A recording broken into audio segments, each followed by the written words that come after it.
Hello, welcome back. GovDoc Breakdown, no opinions, just facts and summaries of government documents, and we let you take it from there. Back again, June 12th, Supreme Court opinion, Martin v. the United States. Alright, this is kind of an important one for citizens' rights in terms of the federal government, so let's get into the case. In 2017, the FBI raided the wrong house in suburban Atlanta while trying to arrest suspected gang members. Officers used flashbang grenades, handcuffed the residents, and pointed weapons at them before realizing their mistake. As a result, the Martin family sued the U.S. government for damages under the Federal Tort Claims Act, or the FTCA, claiming the raid involved both negligence and intentional misconduct like assault and false imprisonment. Alright, so before we get into the case, let's take a look at the Federal Tort Claims Act, or the FTCA. This lets people sue the federal government when its employees commit torts or harmful acts, like assault or negligence while doing their jobs. But there are exceptions.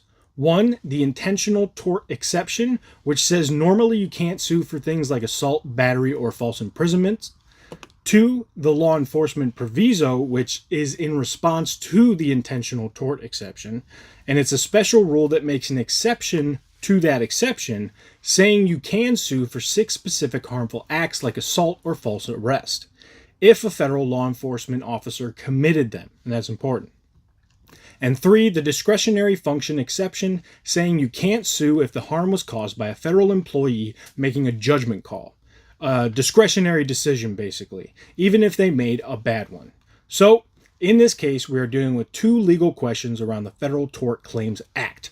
Does the law enforcement proviso, which allows you to sue for those 6 harmful acts, apply to just the intentional tort exception, or does it override other parts too, like the discretionary function exception? Also, not related to the FTCA, can the government avoid responsibility for the officer's actions by saying they were carried out under federal authority, using the supremacy clause of the Constitution, which basically says that the federal law beats state law? That's kind of like what the whole Civil War was about. Like, federal law supersedes state law. So, the Supreme Court took a look, and here is what they said. In terms of the law enforcement proviso, they said it only applies to the intentional tort exception and not to other sections of the law. In terms of the supremacy clause defense, the court said that this is not a valid defense that the government can use. The FTCA says the federal government should be treated like a private citizen would under state law. Full video located on our channel.